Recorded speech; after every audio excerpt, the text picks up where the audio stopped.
Ассаламу алейкум достар, қалдарыңыз қалай?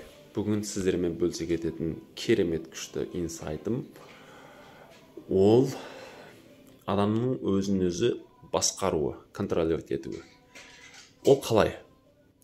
Например, кешкісін жұмыстан келесіз, тамақ ішесіз, ұйықтайсыз, жата тұрайын дейсіз.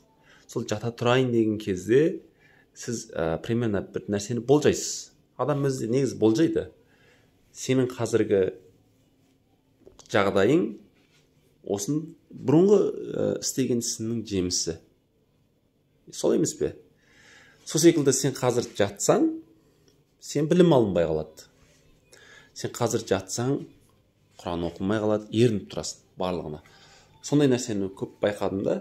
Адам өзінің негізі слабый, барлық адамда бар ғой негізі еріншектік деген. Өзінің бір жаман қасиеттерін негізі біліп алу керек секілді. Сонда ол өзін білген кезде, ол өзінің әлсіз тұстарын білген кезде, соған қарай айла тәсілдер ұйымдастырады өзіне.